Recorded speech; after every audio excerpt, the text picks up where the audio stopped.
The book of Daniel. The story is set right after Babylon's first attack on Jerusalem, and they had plundered the city and its temple and taken a wave of Israelites into exile. Let's just dive in. Chapter 1 introduces the basic tension of the first half of the book. Daniel and his friends, they're really wise and capable, and they're recruited to serve in the royal palace of Babylon. But they're pressured to give up their Jewish identity by living and eating like Babylonians and violating the Jewish food laws found in the Torah. So they refuse, and they choose faithfulness to the Torah, and it puts them in danger. But God delivers them, and they end up being elevated by the king of Babylon. After this begins the Aramaic section, which you'll see has this really cool symmetrical design. So first, the king of Babylon has a dream that, it turns out, only Daniel is able to interpret. It's about a huge statue made of 4 types of metal, and it symbolizes a sequence of kingdoms, and the head is Babylon. But then a huge rock comes flying in, and it shatters the statue, and it becomes this huge mountain. Now, this dream is the first of many symbolic visions in the book, and this one introduces the basic storyline of them all. Daniel says that the statue represents a train of human kingdoms following from Babylon, and they will all fill God's world with violence. But one day, God's kingdom will come and will confront and humble the arrogant kingdoms of this world and fill the world with the healing justice of God's reign and rule. After this, chapter 3 tells the famous story of Daniel's 3 friends who refuse to bow down and worship a huge idol statue, which, like the statue in chapter 2, represents the king and his imperial power. And so the friends are persecuted. They're thrown into a fiery furnace, but God delivers them from death, and they're exalted by the king who now acknowledges their God as the true one. After this come a pair of stories about 2 Babylonian kings, the father, Nebuchadnezzar, and then his son, Belshazzar. They're both filled with pride because of their imperial power. And so, like in chapter 2, God warns them both through dreams and then visions, which, also like chapter 2, only Daniel can interpret. He says that both kings are to humble themselves before God, and both kings arrogantly resist. So Nebuchadnezzar is stricken with madness. He becomes like a beast in the field. But then he humbles himself before God, and his humanity returns to him. He's restored as king. This is in contrast with his son, Belshazzar, who doesn't humble himself before God, and he's assassinated that very night. So that brings us to where we're at in Daniel. We're here in Daniel chapter 5. I want to invite you to turn there. We will be reading from chapter 5 today. It brings us into this new section with a new king that we'll get to in a moment. And what we will find is that the people in the book of Daniel, especially at this point, are looking for answers. They're looking for hope. There's this question of, what is it that you will hold on to? This is my first time back in a month. I was gone for 3 weeks. I got some nice messages from some of you because I went out west. I told some of you before we left in one of the sermons that I was driving to Oregon with my family. It worked. We made it. We were all happy. We had a good time. Everyone got along well. It was a wonderful trip, and so I thank you for praying about that. There's many, many things that I could tell you about the trip, but I thought I would just show you one thing that maybe some of you have seen. This happened on our vacation. It happened at the Iowa State Fair, and it happened to my dad. Just reboot it there. Here we go. Let's go with Camille. Come on, Camille. Hang on.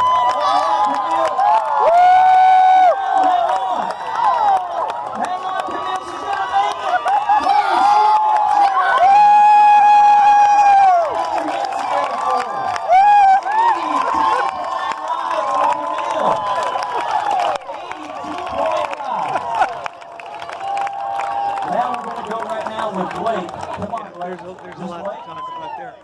That is called mutton busting. I don't know if any of you have ever participated in mutton busting. Some people ask me afterwards, does she do this often? And I thought, who does it often? Nobody does this often. What are you talking about? That's my youngest. Friends of ours had been to the fair the day before, and they said, you need to sign Camille up. They know Camille. If you know Camille, you know that that's right up her alley. She won. She was first place. She has a medal. She'll tell you about it.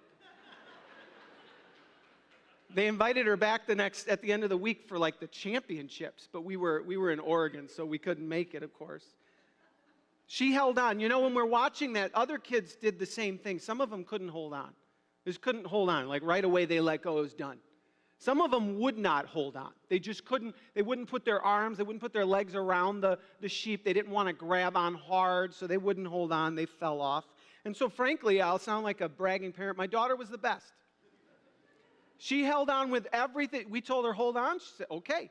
She held on with her hands. She held on with her legs. And I don't think she fell off. I think she let go. I think she could have ridden that thing probably all the way to Oregon if she wanted to. You know, sometimes in our lives, I think we feel like we're just holding on. Some of us feel like we have a pretty good grip as to what's going on around us, what we're dealing with. Others of us, not so much. Others of us, we feel like we're just white-knuckling it wherever we're at this time. Chapter 4 ends, in the book of Daniel, it ends with Nebuchadnezzar declaring that God's ways are right and they're just and that God humbles those who are prideful. These are good truths. These are important truths. This is truth that you can hold on to, that God's good, that God's great, that God's ways are right, that He will humble those who are prideful. But these are also truths that are easily forgotten. And when we come to Daniel 5, 30 years have passed. 30 years have passed from the end of Daniel 4 to now Daniel 5. Daniel at this point is most likely about 80 years old. When we began this book, he's a teenager. Now he's an older man. To this point, it's only been Nebuchadnezzar. It's only been one king. And now we're going to see that things change, but in lots of ways, things also stay the same. And this question of what you're going to hold on to comes right to the forefront. So I want to invite you to stand if you're able as we read Daniel chapter 5, verses 1 through 12. King Belshazzar made a great feast for 1,000 of his lords and drank wine in front of the 1,000. Belshazzar, when he tasted the wine, commanded that the vessels of gold and of silver that Nebuchadnezzar his father had taken out of the temple in Jerusalem be brought, and that the kings and his lords, his wives and his concubines might drink from them. Then they brought in the golden vessels that had been taken out of the temple, the house of God in Jerusalem, and the kings and his lords, his wives, and his concubines drank from them. They drank wine and praised the gods of gold and of silver, bronze, iron, wood, and stone. Immediately, the fingers of a human hand appeared and wrote on the plaster of the wall of the king's palace opposite the lampstand. And the king saw the hand as it wrote. Then the king's color changed and his thoughts alarmed him. His limbs gave way and his knees knocked together. The king called loudly to bring in the enchanters, the Chaldeans, and the astrologers. The king declared to the wise men of Babylon, whoever reads this writing and shows me its interpretation shall be clothed with purple and have a chain of gold around his neck and shall be the third ruler in the kingdom. Then all the king's wise men came in, but they could not read the writing or make known to the king the interpretation. Then King Belshazzar was greatly alarmed, and his color changed, and his lords were perplexed. The queen, because of the words of the kings and his lords, came into the banqueting hall, and the queen declared, O king, live forever. Let not your thoughts alarm you or your color change. There is a man in your kingdom in whom is the spirit of the holy gods. In the days of your father, light and understanding and wisdom, like the wisdom of the gods, were found in him. And King Nebuchadnezzar, your father the king, made him chief of the magicians, enchanters, Chaldeans, and astrologers, because an excellent spirit, knowledge and understanding to interpret dreams, explain riddles, and solve problems were found in this Daniel, whom the king named Belteshazzar. Now let Daniel be called, and he will show the interpretation. Father, may you add a blessing to the reading of your word. May my words be clear this morning. May we be attentive to your spirit, and may you be glorified. It's in Jesus' name we pray. Amen. So at this point, Nebuchadnezzar, the one king that we've been dealing with, is gone. He's passed on.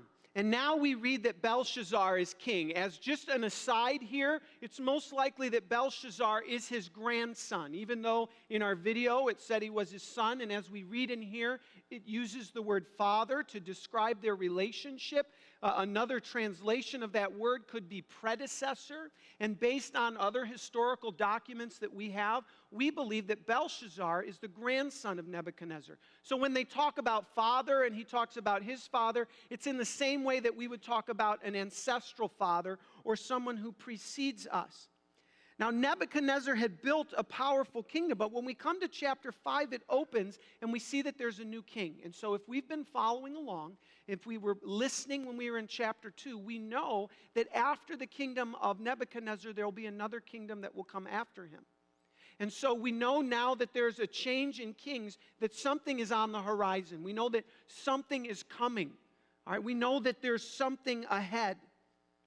The dream from chapter 2 tells us that when Nebuchadnezzar passes, another kingdom is going to happen. So these people and the book, and it's almost as though Daniel is saying, hold on, because trouble's on the horizon. Something's going to happen. We know this from the foreshadowing of chapter 2, but we know this historically as well. You know, most scholars believe that at this point, the Babylonians are surrounded by their enemies. There's a historical or an archaeological find called the Nabonidus Chronicle that corresponds historically with the book of Daniel. And it tells us that around this time, the Babylonians had suffered a crushing defeat at the hand of the Persians. They're surrounded by their enemies, and they've hunkered down. And so Belshazzar is there in the city of Babylon. He has the people who are most important to him around him. And they are hunkered down in one last effort to defend the city. And so as this feast is going on, they can look out the window. They can probably see their enemies camped around them. Maybe they see and smell the smoke coming from the fire. Maybe they're still grieving over the defeats that they've had. They know that trouble is coming. I think that there's a lot of us here today that when we think about tomorrow and we think about next week, we think about next month and next year, we sense and have this idea that trouble is growing. And what do we do? What do we do when we sense that trouble is growing? Now, you've probably never quite been in a situation like this, I would imagine. I don't imagine that you've ever been encircled by real physical enemies that have camped out where you're at. But trouble does come our way. Trouble will come our way, and trouble may be coming your way right now. It might be physical trouble. It may be that at this point you feel as though your body is beginning to break down. I turned 43 weeks ago. It's not that big of a deal, okay?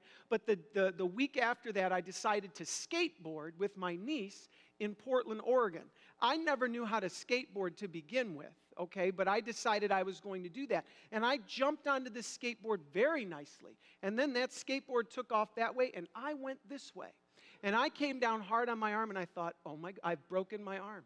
This is the biggest idiot move I've ever made. Been 40 for 5 days, and I've broken my arm. This is what I'm thinking.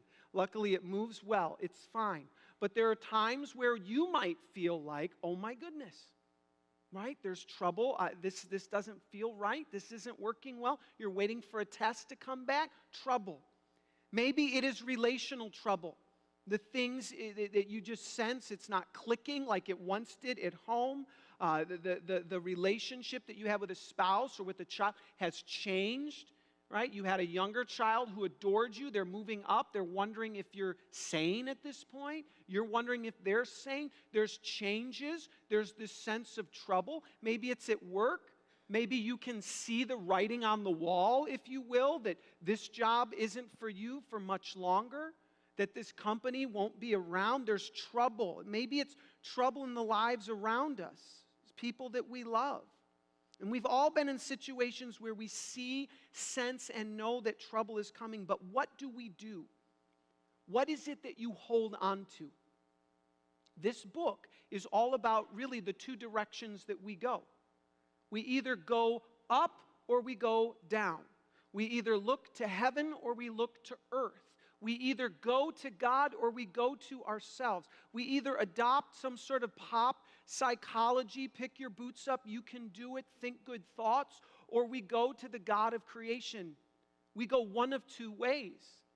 And I believe and I assert, and the book asserts, there's only one thing that you can hold on to that's going to get you through. And Belshazzar comes to this point, it seems, and he chooses to look at himself. He chooses to hold on to his own power, his own abilities, and in so doing, he provides what really is just a hopeless solution. And what would you do if there were millions, or not millions, but thousands of people camped outside of your city? If you were the king, what would you do? I'm sure some of you would start to reinforce areas. Maybe you would try an escape plan. He decides to throw a party. Feels like Pan Am. It's easy to second guess this one, but there's likely a method to his madness here. It seems like there's an attempt to calm his people down by demonstrating his power. It's this last-ditch effort, if you will, to show confidence, to encourage the people, to calm them by a demonstration of power. And we read about it in verses 2 through 4. Belshazzar, when he tasted the wine, commanded that the vessels of gold and silver that Nebuchadnezzar his father had taken out of the temple in Jerusalem be brought. And then it tells us in verse 4 that they drank wine and praised the gods of gold and silver, bronze, iron, wood, and stone. In these 4 verses, verses 2 through 4, the act of drinking, and the act of drinking wine specifically, is mentioned 5 times. So what Daniel is describing is not some sort of social gathering of social elite with wine and cheese and conversation. What he's describing is something that likely degraded into some kind of drunken orgy, some sort of all-out event. And in verse 3, we see that the Babylonians bring out these vessels that they've taken from the temple and vessels that they've probably taken from other temples of other communities and countries that they have defeated. Now, the early reader, the original reader to this would know that this is not something that you do. They would know that this is blasphemy. There's no decency here. Even with the holy things of another religion, it was sacrilege of the highest. And so why would he do this? It may be and probably was a result of the increased amount of alcohol that he decided to have this night. But also, this is this kind of last-ditch effort, all right, of Belshazzar and his contingent to remind the people of the superiority that they once held. You know, maybe, just maybe, we can awaken our gods. Maybe the thing that got us here is the thing that will help us to continue. It's almost like a pep rally. Remember, we conquered all of these other kingdoms. See the things that we have from their temples. This reminds us of our once great might, and we will do this again. It's kind of this last-ditch solution. But the solution that he offers, and this kind of encouragement, leaves nothing to really hold on to. It's like rearranging the deck chairs on the Titanic, hoping that it's going to lead to something different. The people hear the enemy. They see the enemy. They know what's on the horizon. And the solution offered here ignores the God of creation. It ignores the one true God. And the reader senses that this kind of behavior is not going to result in good things, because we saw just one chapter ago, one page back, what happens to a king who thinks he doesn't need God? He becomes humbled. And so here at this point, why would we assume as readers that it's going to be any different for Belshazzar? And that's what Daniel wants us to look and see. Why would we assume that his fate would be any better? And he's driving home the truth that when our solutions ignore God, they lead to greater trouble. When our solutions ignore him, it leads to greater trouble. When we choose to hold on to something other than God, other than his truth, other than the gospel, the good news of who Jesus is and what Jesus has done and why it matters, when we're going to hold on to anything other than that to get us through difficult times, we will find that it won't make it. Maybe if I just do more, maybe if I stay up later or get up earlier, maybe if I get to the next level, maybe if I make it to a new school, maybe if I do this, me, maybe I can do it. And we look to ourselves or we look to others. And how many times are we going to buy into the lie and allow ourselves to be seduced by the promise that someone else can make your problems go away? That a relationship will make things better. That if we just get the right people in office, the world will turn around. That if we just get the right judges where they need to be, everything's going to be better. I'm not saying don't be politically involved, but don't be politically hopeful. Don't let your hope sit there. Other times we bow to the gods of sex, of acceptance, of affirmation, of career, of relationship, and of family, and we keep thinking that if we just sacrifice enough to these things, if we just worship these things enough, if we just build our lives around these ideas, they will bring us deliverance. In the community that our church finds itself, it's an affluent community. Some of you might not feel like that every day, but it is. It's an affluent community. And there are people here who believe, and maybe even in this church, I can solve anything with a check. My kids are getting older. I've seen some of this. Someone's not on a team, then they are on a team because someone wrote a check. We just saw poor Aunt Becky from Full House, tried to send her kids and buy them into because we can solve anything with money. We can solve anything with a check. And what are we going to hold on to when a check won't solve it? Rich people die too. It comes for everyone. Judgment comes for everyone. A check isn't going to cut it at some point. What are you going to hold on to? And there are times, and in these times, we find that God's truth is solid, that it's something that we can hold on to. It's something that will be there. And when we ignore God and we try and build our solutions on anything other than His truth, we find our footing lacking. And these things lead to greater trouble. Look what it leads to for Belshazzar. It says, immediately the fingers of a human hand appeared and wrote on the plaster of the wall of the king's palace opposite the lampstand. And the king saw the hand as it wrote. Then the king's color changed and his thoughts alarmed him. His limbs gave way and his knees knocked together. As they're praising their own gods, as they're mocking the God of creation, things go south quickly because there's a heavenly response. Now, some people believe that the only person who can see the handwriting is the king. And if you read it, you can read it that way. And that might be the case. It adds a layer of kind of craziness almost to this scene. The king losing his mind, watching this hand write. When Daniel comes in, Daniel can see it too. Either way, you get the idea that a hand just writing on a wall is not something that happens all the time. This isn't the Addams family or something like that. The response happens immediately. And so it seems to happen also in a place where it's easily visible for the king. It's on a plaster wall. Most palace walls at that time were white. And then it happens across from or opposite the lampstand so that they can see it. God responds. And when God responds, He terrifies Belshazzar in the process. He terrifies him. When he sees this, he turns white as a ghost. His thoughts are frightening to him. He might have a tinge of understanding here. I've done something. I've angered someone. Something here isn't good.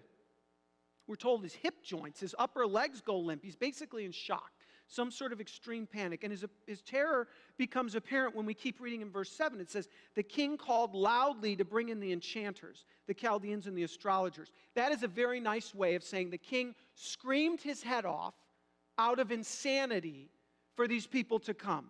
Called loudly. If you're a parent, you've heard a kid yell for you, and then you've heard a kid yell for you. You've heard a kid yell for you, and then you get in the room and they say, I can't find the remote. And then you find the remote and you throw it out the window. And then you've heard a kid yell for you and you know and you sense in your heart, I need to be there now. Someone's hurt, something's wrong. This is one of those kind of screams. We know that because who comes running? His mom.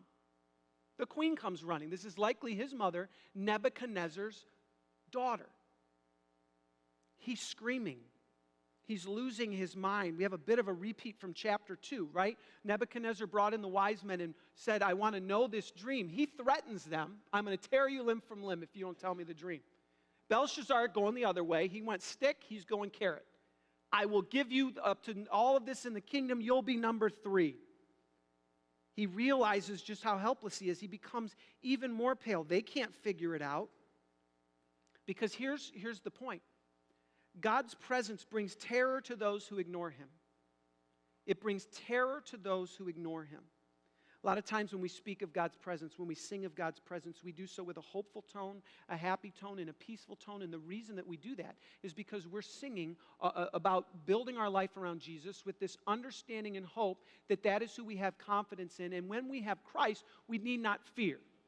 We can come before the throne of grace with confidence because we wear Christ's righteousness. Because Christ has gone in between us and God. He has made it right so that we can have a right relationship with Him. But Belshazzar has no one standing between him and God. Belshazzar has no one there on his behalf. Belshazzar knows that he has mocked and ignored and blasphemed God, and he senses that judgment is there. When God declares his presence to those who ignore him and those who blaspheme him, it brings terror. When you go to Acts 9, Paul is struck blind, and then he hears the voice of Jesus. And when we read Paul's reaction and interaction, it isn't one of, oh, this is nice. It's one of terror. Because this is the person he's been mocking. This is the person he's been persecuting, trying to kill people who follow. And so he is scared and has a right to be. If we've ignored Jesus Christ, please understand this, we stand in judgment. The Bible says if we have set Jesus aside, if we are not making him the center of our life, then when God sees us, he sees the sin, the rebellion in our heart. That is what he sees. And so we stand like Belshazzar, having ignored Christ, trying to hold on to something, trying to keep it together. And God's presence, the mention of God, the truth of God is something that brings us an unease, a spiritual uneasiness. Now, if you follow after Christ, if you make Christ the center of your life, then you stand justified. You stand just as if the sin in your life never happened. Because God looks at you and doesn't see the sin and rebellion in your heart. He sees Jesus Christ. So rather than seeing our sin, he sees his righteousness. And so in this context, God's presence doesn't remind us of a coming judgment. It reminds us of our current salvation. But when we ignore God, when we say things like it's not for me, or I'll believe in something else, or you know what, I'll come back later to these kinds of things, then God's presence can bring terror. And as we get to this point, Daniel now is going to enter the scene. As Belshazzar is in terror, we have a mention of Daniel. The kingdom is in disarray, and once again he's called upon. He has been God's chosen mouthpiece during his time in Babylon. He's delivered God's truth to Nebuchadnezzar, but he seems at this point to have disappeared, maybe to have been put on a shelf. We don't know the circumstances that surround his disappearance or why Belshazzar just really doesn't know what's going on or who he is. He may have been exiled with the other counselors that were counseling Nebuchadnezzar. He may have been set aside for a younger voice, for someone who's hipper. It may be that the king just didn't like what he had to say, so they put him aside. In a sense, it's as though Daniel had been forgotten and had been put aside, but the queen remembers. It's likely Belshazzar's mother, the daughter of Nebuchadnezzar, so she would have known of Daniel. She would have known at least the stories. She knows that he has the wisdom of the gods and insight, intelligence, wisdom, an extraordinary spirit. She knows that Daniel has a connection. She knows that Daniel can figure out what's going on. And so she says, bring him here. This is who you need. You know, it's not uncommon for people to set aside Scripture and spiritual things because they're old-fashioned, they're narrow-minded, and we don't need them anymore. To put it on a shelf, that was for me when I was a kid. I'm older now, I'm more intelligent, I know that those things don't exist, that that's not real, I don't need that. We look for answers elsewhere, but we don't allow ourselves to look for God. But listen to me and understand this. Many of you know this. God's truth is truth, even when it's old. Is this old-fashioned? I think you could say that to a point. The Bible is old-fashioned. But some things that are old-fashioned are timeless. God's truth is truth, even when it's old. I'm a big Detroit Tigers fan. They've had the same logo since 1901. Over 100 years. That's timeless. No one is saying we need a new logo. We need a new team. We don't need a new logo. God's truth cuts across time and space, and it remains relevant, insightful, and life-giving no matter the culture it finds itself in, no matter the community that it is in, no matter the year. I have found that to be true.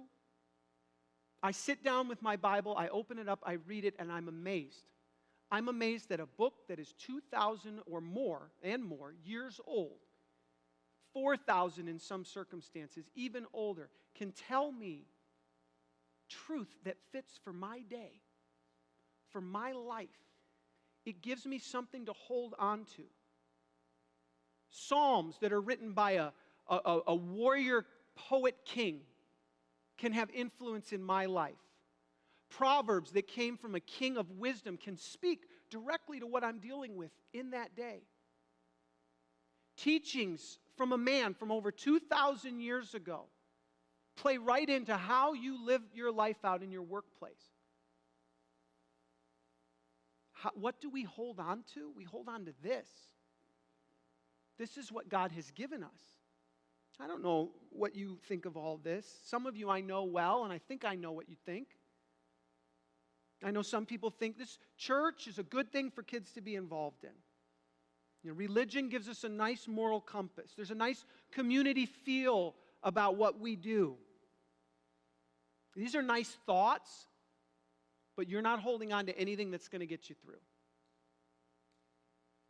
It's like chasing after smoke, chasing after steam, flying a plane through a cloud thinking you're going to be able to grab it. It's not there. In reality, when chaos surrounds us, when the enemy's at the gates, we cling to a man who died and came back to life 2,000 years ago. We hold to a book that is almost just as old, to teachings that some think are archaic and some think are old-fashioned. That's what we believe. That's what we hold on to. That's what's going to get us to what's next. Where do you go for answers? What are you trying to hold on to? The band is going to come up and we're going to sing as we prepare to close. But we have choices about what you're going to hold on to. You can hold on to yourself. Some of you are incredibly successful, and you're successful in large part to the work ethic that you have, the way in which you're wired. And you've seen success after success in your life that you, maybe like Nebuchadnezzar, maybe like Belshazzar, think that you've done. And so you just say, you know what, when times get tough, that's when I show up. But one day you won't be able to just show up. Something's going to come at some point that you're going to realize I can't handle. Sometimes, we look for answers by what other people say. What's being said in culture, in the community. What they say is right. It's the mob mentality. We'll go that way. The community decides this. Okay, I'm part of the community. But that changes. Changes all the time. I spoke with a man just this morning whose family grew up in Nazi Germany when the community was saying something. His family, by God's grace, didn't go along with it. But many did, because they decided to just do what other people said. That's not going to be anything to hold on to. What we hold on to is what God says and who God is, because these things never change. These things lead to purpose, they lead to hope, and they lead to life. And so what we need to do is remind ourselves of the greatness of God, because when we begin to understand better and we begin to embrace how great God is, we'll realize that this is something not just that we can hold on to, but something that we want to hold on to. Something that we trust, that when we hold on to it, it will grip us back. He will become what we hold on to. Why? Because He's the greatest. When my daughter was on that thing, she came off that sheep. That was one of the proudest moments of my life as her dad. Okay, I have proud moments with all my children. That was maybe one of hers. And I thought, she's great. When I read about God, I realize He's great. He's wonderful. He's merciful. He's kind. He's holy. He's just. He made a way for me to have a right relationship with Him when I couldn't. He didn't abandon me. He sent Jesus. He's creative. He's wonderful. And when I'm reminded of these things, I cling to Him out of desperation, but also out of love and also out of appreciation. So I want to invite you to stand, because we're going to close by reminding ourselves of God's greatness.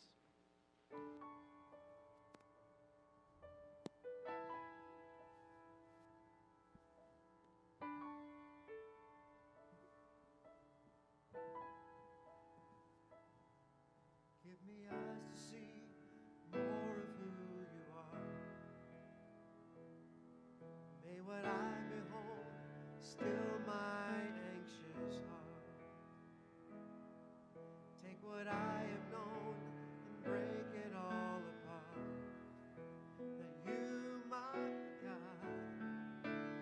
greater still.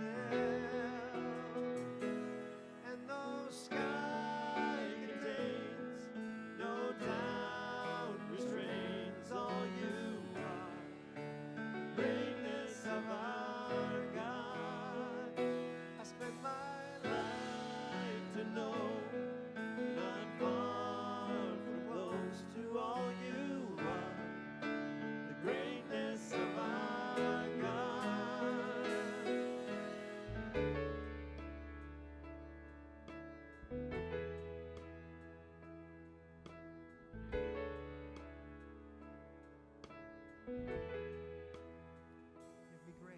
Give me grace to see beyond this moment here, to believe that there is nothing left to fear, and that you alone are high above it all. You, my God, are greater still. And no sky contains, no doubt restrains all you are, the greatness of our God.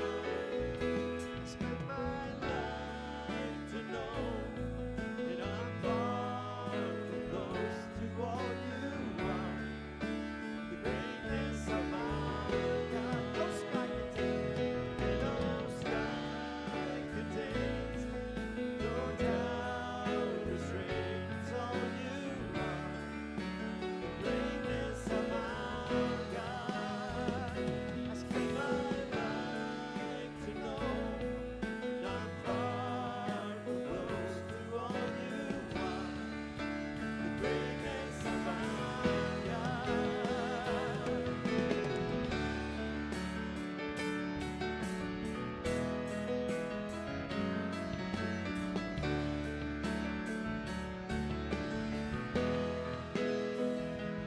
There is nothing that can ever separate us. There is nothing that can ever separate us from your love.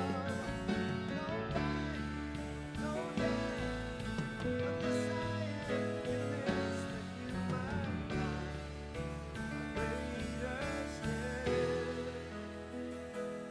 And no words could say, or song convey all you are, the greatness of our God.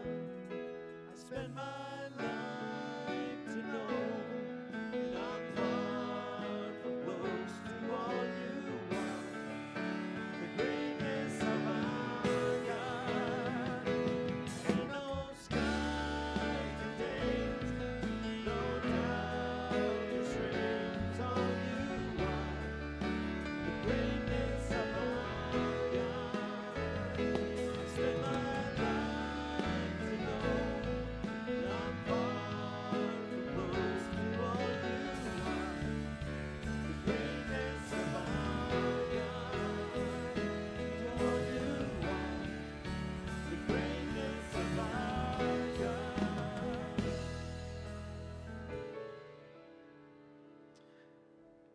Father, no words can convey, no song can say of your greatness. In the midst of suffering, in the midst of uncertainty, and in the midst of failure,